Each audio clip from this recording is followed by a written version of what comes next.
Imagine walking into like a wildly popular, incredibly trendy new restaurant in your city. Right. The kind you can never get a reservation for. Exactly. You look through the glass and it is completely packed. Yeah. Every table is full. There's a line out the door. People holding menus. The ambiance is just electric. Sounds like a great spot. You'd think so. So you wait an hour, you finally get seated, and as you look closely at the table next to you, you realize something terrifying. They aren't eating. Oh, wow. They aren't even breathing. 80% of the diners in this restaurant are just extremely lifelike mannequins, supposed to look like paying customers. It's such a creepy image. It is. The hype, the crowd, the demand, it is entirely manufactured. We'll go into this deep dive.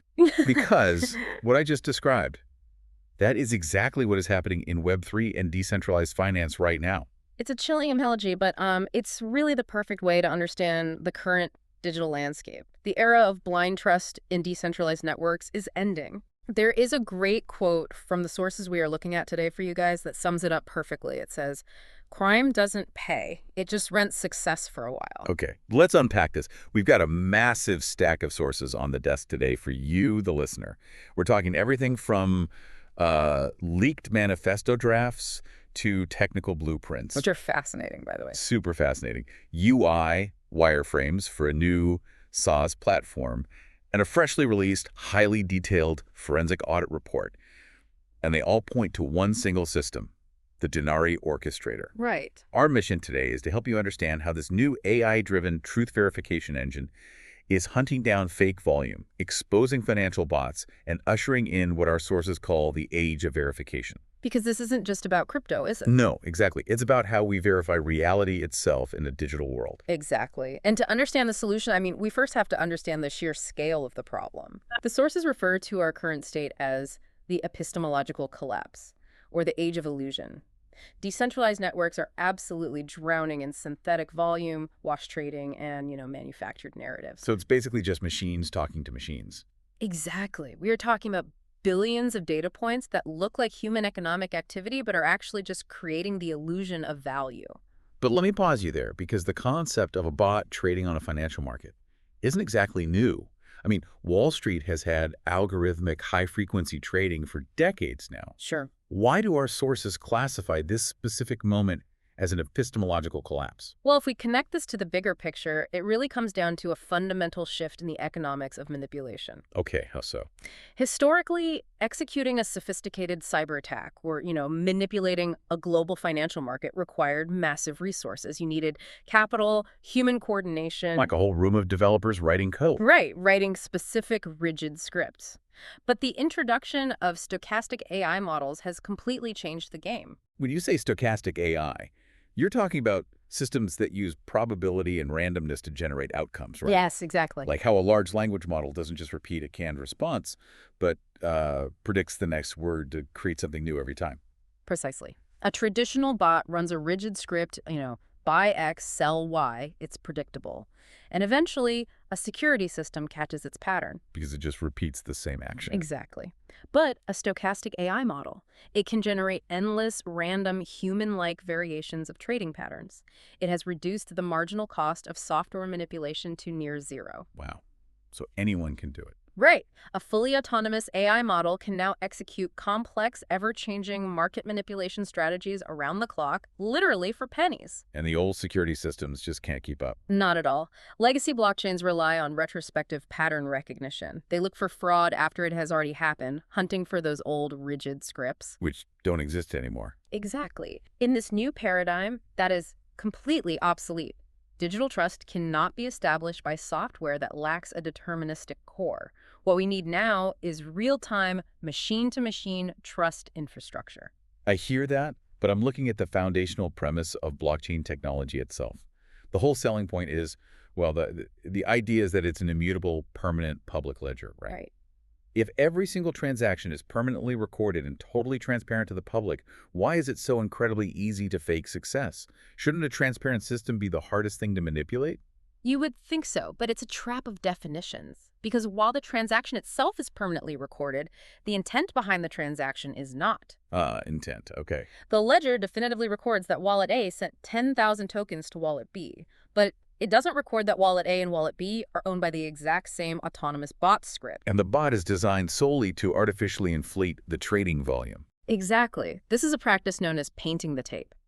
The manipulators cycle money back and forth to make the asset look highly liquid and incredibly popular. Right, so the blockchain is just recording the movement, not the motive. Exactly, and the sources are very clear on the long-term math here. Fake volume always returns to zero. Always. But in the short term, this painted tape does its job. It attracts organic retail investors, like, real people who are scanning trending lists. They see a token with huge volume, assume there's momentum, and they just buy in based on the hype. Right. And when the manipulators eventually pull their initial liquidity out, those real people are the ones left holding the bag. So the traditional methods of catching this, like looking at block explorers or trusting standard volume charts, are completely compromised. 100%. We need a system that doesn't just read the ledger, but actually analyzes the behavior. And that brings us to the Denarii Orchestrator's fraud detection module. This is where it gets really cool. Yeah. I've been looking over these SaaS user interface wireframes, and the specific tools they've built are fascinating. They have dedicated modules like the wash trading engine and the volume bot intelligence module. Yes.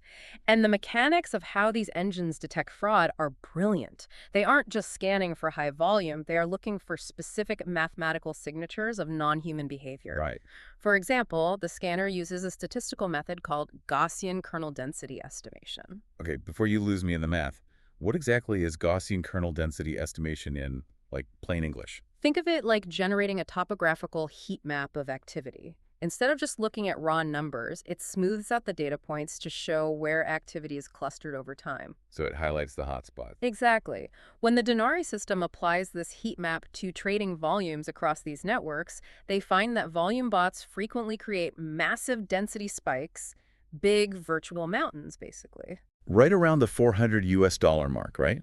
I was looking at those exact charts in the blueprint, and there's this massive unnatural spike right at $400. It's very distinct. And my first thought was, if you're a manipulator trying to fake volume, why use $400?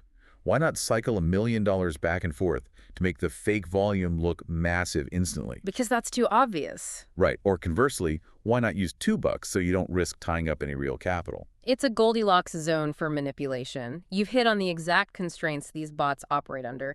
If a bot trades $4 million at once between two empty wallets... Whale alerts go off everywhere. Exactly. Everyone knows it's an institution or a manipulator. It's too obvious. But if they trade $4 back and forth, they run into the friction of the network. The gas fees. Right. Every transaction costs a tiny fraction of a cent.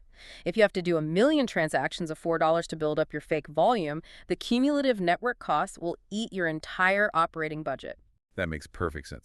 So the $400 band is large enough to quickly accumulate millions in fake daily volume, but small enough that it perfectly mimics average retail activity. It is the most economically viable camouflage. Wow. It's the exact amount a normal person might gamble on a new token. Now, there's another detection mechanic in the wash trading engine that caught my eye. It looks for something called an A to B to C to A loop. Right. To catch this, the system uses something called Tarjan's strongly connected components algorithm. Which sounds incredibly complicated. It's just a way to map closed loops. Wash traders know that if they just send money from wallet A to wallet B and immediately back to wallet A, anyone can spot it. It's too simple. So they spread it out. Yeah, they route it through dozens, sometimes hundreds of intermediate wallets. But eventually, the money has to return to the original source to fund the next cycle of fake trades. Ah, so Tarjan's algorithm maps the entire network topography to find these hidden circles. Precisely. The system flags it with high confidence when the net position change of all participating wallets approaches zero, minus transaction fees. So they moved $1 million in a massive circle. But mathematically, nobody actually gained or lost any money. Exactly. Here's where it gets really interesting, though.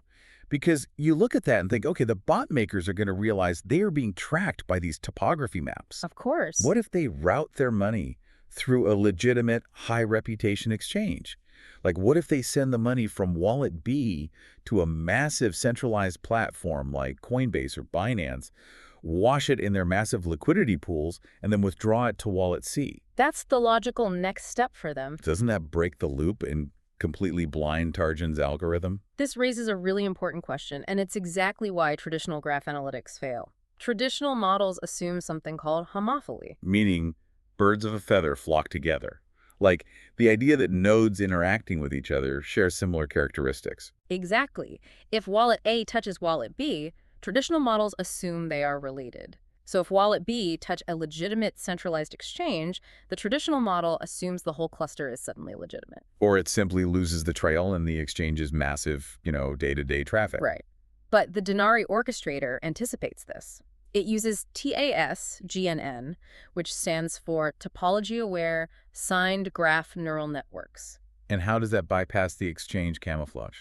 Instead of relying on homophily, TAS-GNN uses status theory.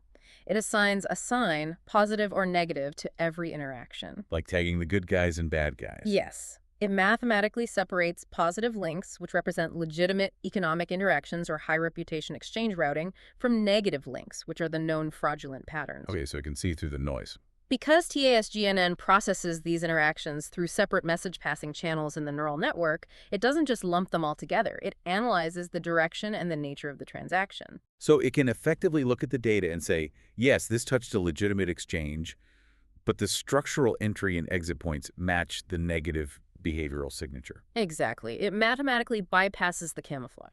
Okay, so that is the underlying theory of how they catch these networks. Now let's look at the cold, hard proof of it in action. This is where the numbers get crazy. Yeah, they really do. One of our sources is a forensic intelligence report from June 19th, 2026, specifically auditing the XRP Ledger, or XRPL. They ran this orchestrator against the top 20 meme coins by market capitalization on the XRPL decentralized exchange. And to understand the results of this report, you really need to understand the primary metric they are using, which is the churn ratio. Right, the churn ratio. The churn ratio is calculated by taking the reported 24-hour trading volume and dividing it by the estimated actual liquidity depth in the order book. So comparing how much trading is happening versus how much actual money is sitting there waiting to be traded. Precisely. In a normal, healthy, organic market, daily volume rarely exceeds the total liquid depth. So a healthy churn ratio is almost always below 1.0. Okay, so 1.0 is the baseline. Right. A ratio above 5.0 is a massive red flag indicating coordinated wash trading. The analogy that comes to mind here is a small-town car dealership. Imagine a dealership that only has one single physical car sitting on the lot. Okay. But at the end of the day, they report to the manufacturer that they sold 40 cars. It's physically impossible unless the dealer is just handing the keys to an employee, having them sign a paper, taking the keys back, and doing it again 40 times in the back room. That is a perfect way to visualize it. You are faking the velocity of an asset without actually having the inventory to support it. Right, so keeping that baseline of 1.0 in mind for a normal market. Let me read some of the stats from this XRPL report. Let's look at a token called PHNIX. It has a risk score of 94 out of 100. Very high. It reported $48.9 thousand in volume. But the actual real liquidity backing it up, $1,200. That is a churn ratio of 40.75x. Which means the entire available liquidity pool of that asset is being functionally traded back and forth 40 times in a single day. And it's not just the small, obscure tokens either. Look at Armoy. It has a churn of 24.83x, and then there is FUZZY. Oh, FUZZY is a wild example. At the time of this report, FUZZY was the #1 token by market cap on the entire network, $12.2 million. With a massive churn ratio. It has a churn of 12.76x, and here's the kicker. 92% of the supply is concentrated in the top 10 whale wallets. It's a complete mirage. And this goes back to our discussion about human psychology. Why do retail investors buy into a token like FUZZY? Because humans are hardwired to follow the crowd. Yep, FOMO. Exactly. When a retail investor looks at a decentralized exchange aggregator, they see FUZZY trending at #1. They see constant buy and sell orders. It looks vibrant. But the stochastic bots are creating the illusion of a crowd. And the human investor follows that crowd right off a cliff. Man, it's brutal. But the report also highlights that the system can accurately identify legitimate behavior, right? It's not just a witch hunt. Definitely. A token called XRDOGE has a risk score of 12. It's perfectly organic, mostly dormant retail volume. Another one, XRPM, has a risk score of 15. Zero wash trading. So it knows the difference. Right. But what I find so ironic here, looking at these blueprints, is that the XRPL's greatest technological strength is actually what makes this manipulation so rampant on its network. You're talking about the transaction fees. Exactly. The XRPL has near zero transaction fees. We're talking fractions of a drop of an XRP. It's incredibly fast and incredibly cheap. That is a massive technological achievement. It is, yeah. But that lack of economic friction means it is a playground for zero-cost bot churning. It costs the manipulators essentially nothing to run these A to B to C loops millions of times. What's fascinating here is how the Denarii platform counters this. It doesn't just write a forensic report after the damage is done. The platform pulls this telemetry live straight from the ledger. Like an ongoing audit. Exactly. It creates a 100% on-chain verified cryptographic scorecard for every token. It completely bypasses the fake trending lists on aggregator sites that retail investors usually rely on. It replaces marketing narratives with absolute verifiable math in real time. Exactly. But wait, this brings up a massive structural question for me. We're talking about an AI system that is ingesting millions of transactions, processing complex graph topography, identifying bot rings, and issuing these definitive forensic scorecards. Right. If stochastic AI is the problem that caused this epistemological collapse in the first place, how do we know that Denarii AI itself won't just hallucinate a fake trend? How do we know the auditor isn't making things up? That is the most critical vulnerability of any AI system. Solving the hallucination problem is the holy grail of this architecture. So how do they do it? They solve it through a concept called the multi-layer truth architecture. The system doesn't rely on one single blockchain to verify reality. It uses 5 distinct networks, each providing a different flavor of truth. I saw that in the blueprints. XRPL, Algorand, Hedera, Songbird, and FLR. But why 5 different networks? Why not just build the whole verification engine on a massive network like Ethereum or Solana and be done with it? Because no single network is optimized for every type of verification. They are compartmentalizing the truth.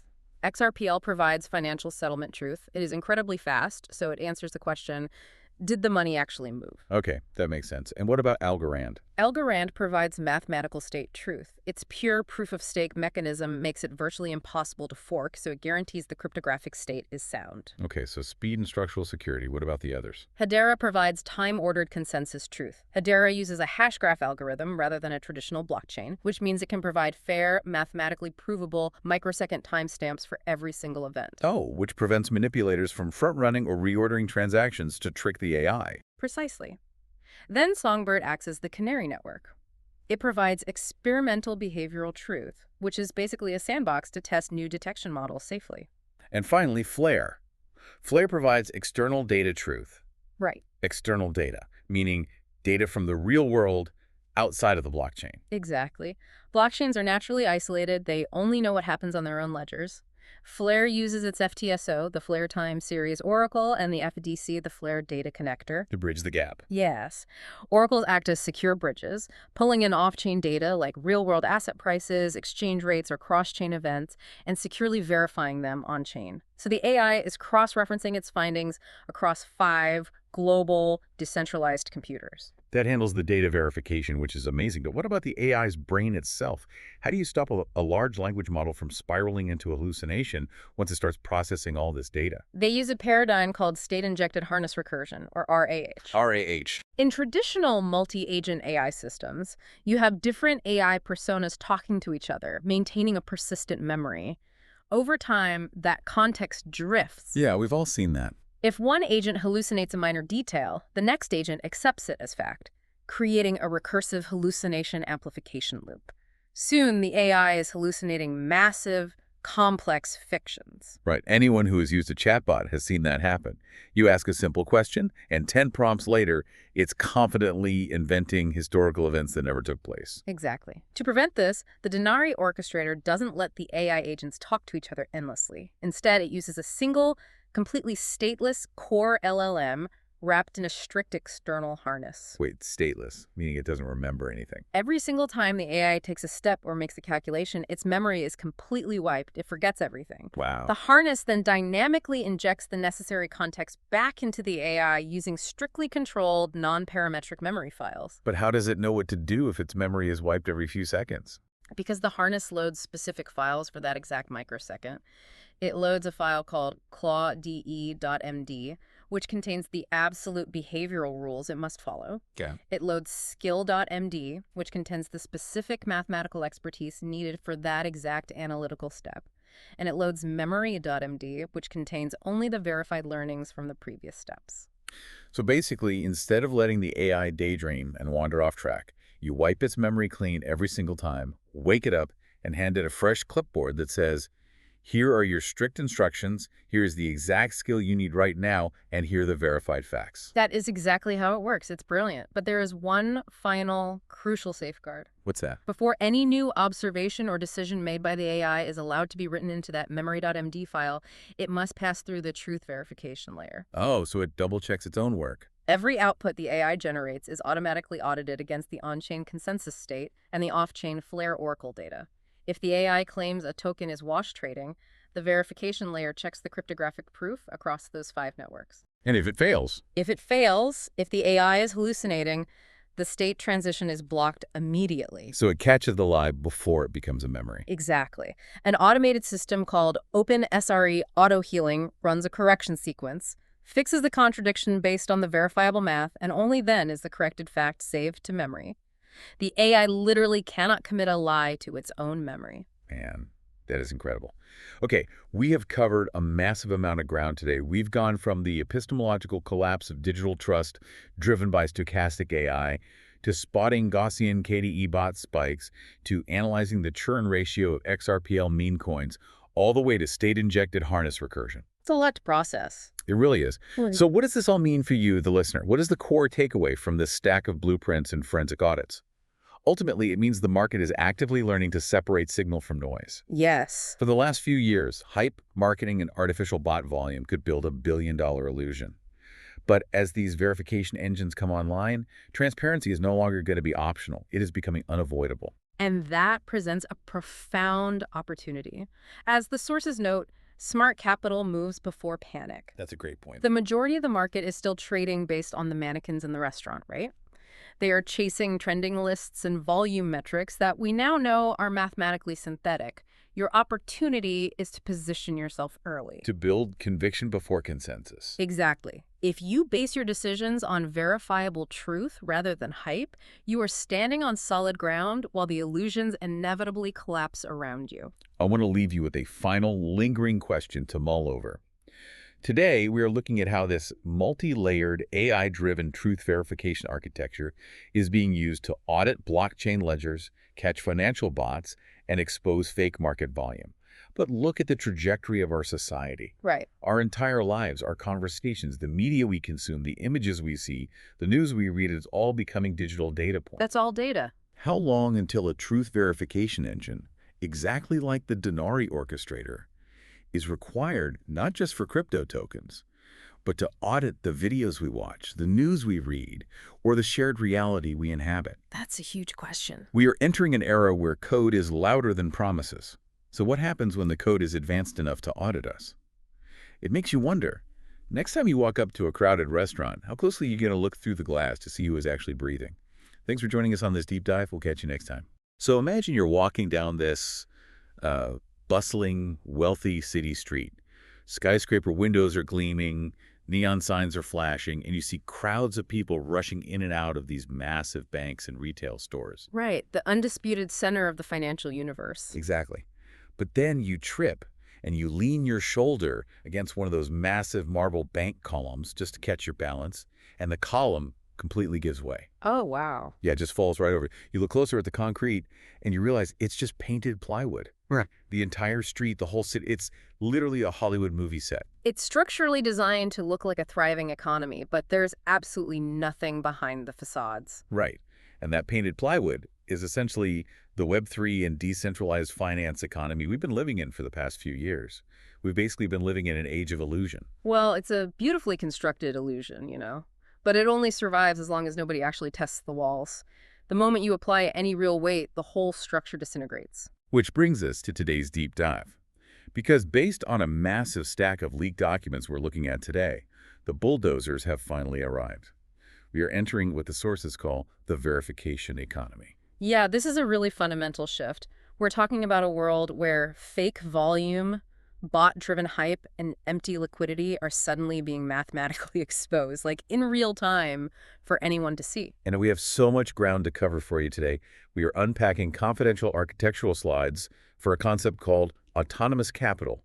We've got highly detailed SAS wireframes for a new intelligence network called the Denarii Orchestrator technical GitHub repositories. And perhaps most crucially, the live forensic intelligence report. Yes, a live public forensic report dated today, Friday, June 19, 2026, and it is actively exposing market manipulation on the XRP Ledger. I actually want to frame this whole deep dive as a quote straight from the source material. It says, "Crime doesn't pay, it just rents success for a while. The market eventually audits everyone." The market eventually audits everyone. I love that. It implies that gravity always catches up to the market. But, I mean, it begs the question, how does a decentralized network actually perform an audit? Right, because if there's no central bank or no single database in charge, how does a distributed system of computers define what truth actually is? Exactly, because truth for a computer isn't philosophical, It has to be structural, it has to be written in code. So how do they do it? Well, the research report outlines this incredibly sophisticated framework. They call it the comparative truth stack model. And the core thesis here is that no single blockchain, no matter how advanced it is, holds the complete truth. Meaning a single ledger is just too vulnerable. Right. Digital truth requires a multi-layered architecture where entirely different specialized networks verify different dimensions of reality. So we're basically building a composite image. Yes. Let's look at the actual layers they propose. The foundation is the XRP Ledger, or XRPL. Its core strength is settlement truth. It answers a very simple question. Did this specific payment physically occur?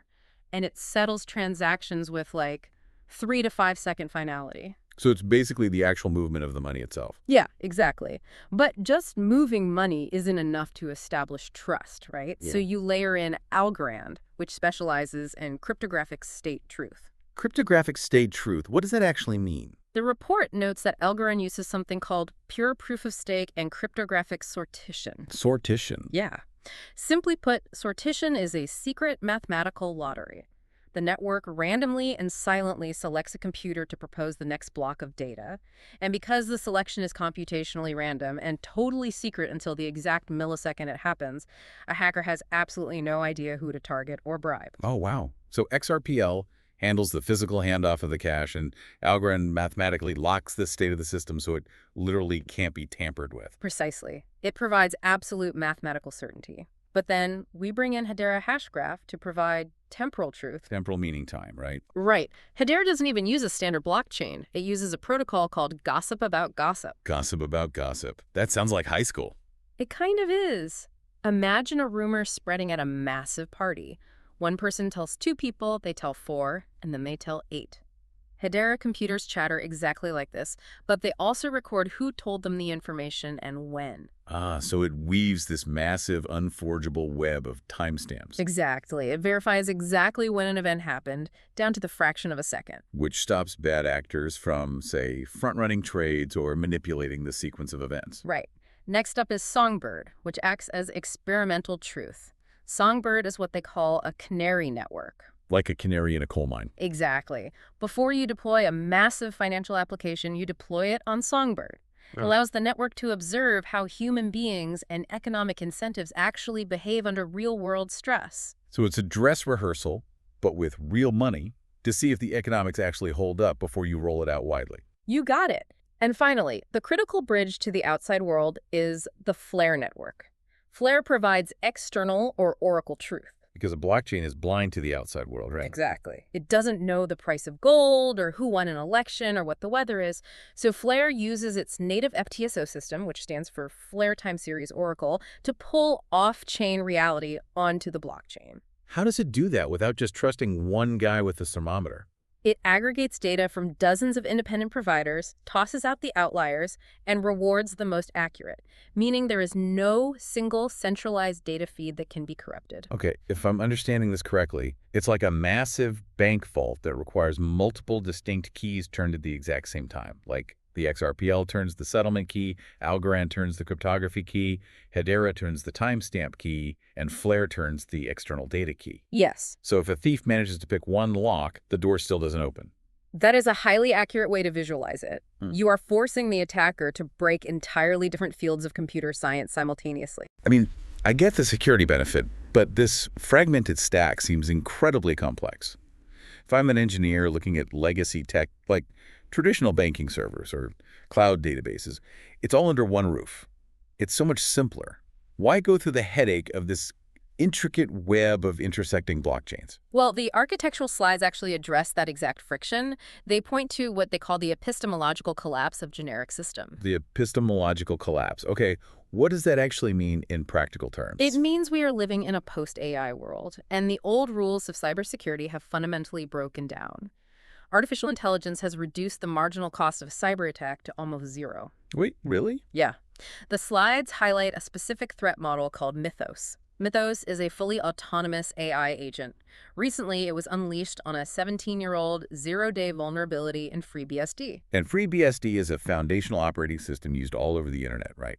And a zero-day means it's a flaw the software makers didn't even know existed. Exactly. So Mythos reasoned its way through the system, executed a multi-hour intrusion, completely compromised the target, and broke out in an average of 29 minutes. 29 minutes. Yeah, and you know the most terrifying part?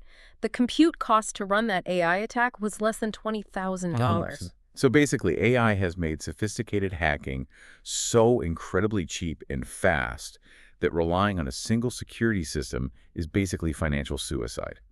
Yes. A single server is just a puzzle an AI can solve if you give it 20 minutes. That makes complete sense why you'd need the multiple ledgers to act as different laws of physics. Exactly. You cannot establish digital trust using standard software anymore because an AI will just outthink it. You need a machine-to-machine infrastructure that is mathematically provable. Okay, so if that's the multi-lock vault we are building for the future, let's talk about the single locks we are using today and how people are currently picking them. The live forensic report we have focuses on the XRPL decentralized exchange. What are the bad actors actually doing right now? Well, the report exposes a severe vulnerability in networks that have incredibly low friction. I mean, the XRPL is an amazing piece of technology, and its transaction fees are practically zero. Right. But that zero-friction environment creates the perfect breeding ground for something called zero-fee churning. Churning. I'm assuming churning refers to wash trading. Yeah. Yes.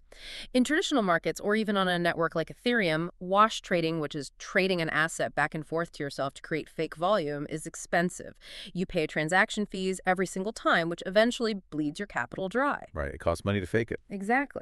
But on XRPL, automated bots can execute massive wash trading loops thousands of times an hour, essentially for free. So if the fees don't stop them, how does the forensic report catch them? By analyzing a specific metric they call the churn ratio, it compares the reported 24-hour trading volume of a token against its estimated liquidity depth. And liquidity depth is the actual tangible money sitting in the order books supporting that token. Exactly. So for example, if I put $100 into the liquidity pool and the daily trading volume is $100, my churn ratio is 1.0. Makes sense. Healthy organic markets usually sit right around a 1.0 ratio. But the forensic data paints a very different picture for manipulated assets. They highlight a meme coin called PHNIX. Okay. It boasts a reported 24-hour volume of nearly $49,000, but the actual liquidity depth, only $1,200.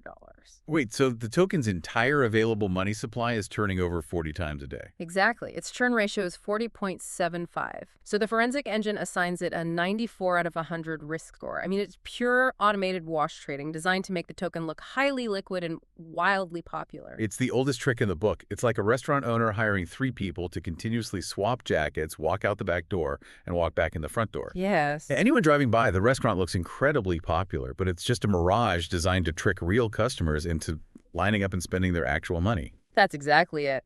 They are artificially triggering the algorithms that rank top volume tokens on social media and tracking sites. By contrast, the report also analyzes a token called SKRDOGE. Its risk score is only a 12 out of 100. So a much lower risk. Right. It has historical liquidity of $12,000, but only $28 in recent volume. The churn ratio is microscopic. So no fake lines at the restaurant. It's just a quiet, real token. Exactly. But catching these bots isn't as simple as just looking for high volume. The report details a specific pattern the fraud engines hunt for, called the $400 USD anomaly. The $400 USD anomaly. The sources mention the system uses a Gaussian KDE band spike to find this. What is that, and why $400? So a Gaussian KDE band spike is basically a statistical tool used to smooth out data and find unnatural, highly concentrated clusters of activity. When they applied this to the network, they found a massive cluster of transactions hovering exactly around the $400 mark. Interesting. Why 400? Behavioral economics. $400 is the sweet spot. So, Well, if a bot trades $50,000 back and forth, it's obviously a whale or a manipulator, and risk engines flag it immediately.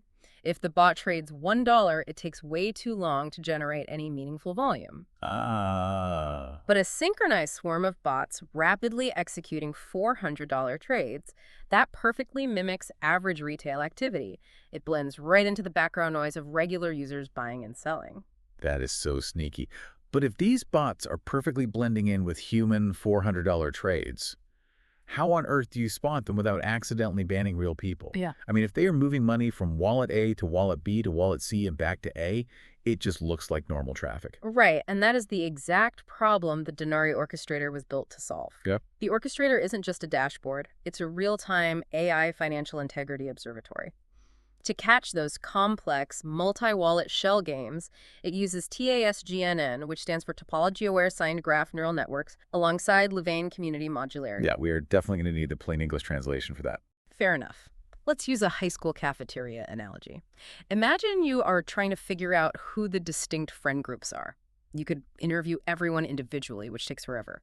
Or you could just stand on a balcony and watch who shares French fries with whom over the course of a week. Okay, I'm following. Louvain modularity is an algorithm that watches the flow of French fries, or in this case, tokens, and automatically clusters people into distinct groups based on the density of their interactions. So it watches the relationships, not the individuals. Exactly. Even if a manipulator tries to mask their identity by routing funds through 50 different intermediary wallets, the orchestrator maps the topology of the entire network. It sees the hidden structure of the friend group. And the sources show that all of this data is being analyzed and managed by an AI. They refer to it as Hamza, the sentient executive. Yes, Hamza is the core of the orchestrator, and he operates with a staggering 0.38-second average decision velocity. But his true innovation is his persistent mind architecture. Persistent mind. How does that differ from the standard AI tools we use right now? Well, standard large language models are ephemeral. When you close your browser window, they forget the conversation. They have no continuous state. Hamza, however, uses a version-controlled directory of cognitive dossier. Cognitive dossier. Yeah, he has a file called memory.md, which permanently stores experiential lessons and historical behaviors of the network. He uses skill.md to trigger specific auditing workflows. And he has claudi.md, which enforces his strict invariant rules. Wait, so he is actually building a working memory of the market over time. Yes, and he manages that memory through dynamic dual operational cognition. He essentially has two operational states. When he is in CEO mode, he is hyperlogical and strictly constrained to 1 to 3 sentence outputs to minimize latency. So very brief and direct. Very. He is even authorized to directly push back on human operators if they issue an illogical command, but he can seamlessly switch to generic Oracle mode, where he uses unbounded reasoning for deep, complex pattern analysis. Okay, I have to stop you right here because while the engineering is incredible, giving an AI autonomous control over a multi-chain financial intelligence network sounds terrifying. It's a huge step, yeah. What happens if Hamza hallucinates? What if he misunderstands a perfectly legal transaction, flags a legitimate protocol as a scam, and permanently burns that into his memory.md file? That is the nightmare scenario. The engineers actually call it the reinforcing hallucination loop. If an AI writes a hallucination into its permanent memory, it will treat that lie as ground truth forever, poisoning all future analysis. Exactly. But to prevent this, the architecture relies on hardware-enforced sovereignty and a process called harness recursion. Harness recursion. Walk us through how that physically stops the hallucination. Instead of letting the AI think freely and avoid, it is permanently harnessed to the decentralized ledgers we talked about earlier. Before Hamza is allowed to commit any observation to his memory.md file, his output must physically pass through a truth verification engine. So he has to prove his math before he's allowed to remember it. Precisely. The system audits his conclusions against the live, on-chain state and external data oracles. Let's say Hamza hallucinates that the token PHNIX has high liquidity. Okay. The verification engine checks the actual blockchain, sees the liquidity is only $1,200, and intercepts the AI's output. The system completely blocks the memory update and automatically triggers an OpenSRE auto-healing runbook, which forces the AI to recalculate until it matches verifiable reality. Wow. So it is structurally impossible for him to remember a lie. Right. And when it comes to actually taking action, the system uses a strict double-gate architecture. Gate 1 is the speech gate. It uses a neurosymbolic parser. Think of it as a hard-coded grammar check for pure logic. Yep. It instantly intercepts and rejects any command from the AI that violates its core constraints. But what if the AI somehow bypasses the logic check? That's where Gate 2, the execution gate, comes in. This relies on FLR confidential compute and trusted execution environments, or TEEs. What's a T? A T is like a digital bank vault, locked inside the computer chip itself, whether it's an Intel, AMD, or NVIDIA processor. Even if the AI controls the entire operating system, it is physically walled off from this vault. The private cryptographic keys required to execute a transaction never leave that secure hardware enclave. So the AI can do all the thinking it wants, but it physically cannot reach the keys to drive the car. Exactly. And the final layer of security is human alignment, which they call the 2% cryptographic gate rule. The absolute structural control of this orchestrator is locked in a sandbox. Okay. If human operators want to breach that sandbox and access the true control plane, they must mathematically prove on-chain that they hold a minimum of 2% of the total DFI token supply. Meaning you can't alter the rules unless you have massive provable skin in the game. If you sabotage the system, you are literally destroying your own wealth. Yes. If you're an investor or developer listening to this, the philosophical shift here is massive. We aren't just adopting AI and hoping it behaves. We are shackling the digital mind to a cryptographically secure, decentralized reality. Trust is no longer assumed, it is being computed. And that is the defining characteristic of the verification economy. The tools to uncover the truth are becoming faster and cheaper than the tools used to hide it. And if you're holding a portfolio right now, that changes how you look at every metric. The sources make a great point. Smart capital moves before panic.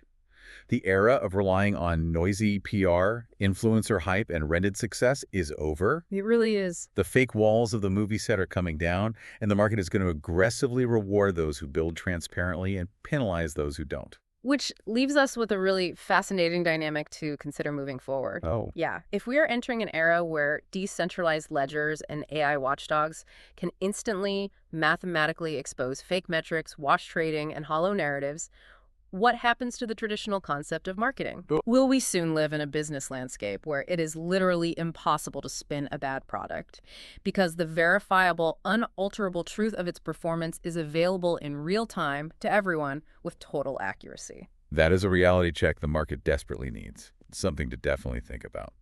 That's all for today's deep dives into the verification economy. See you next time.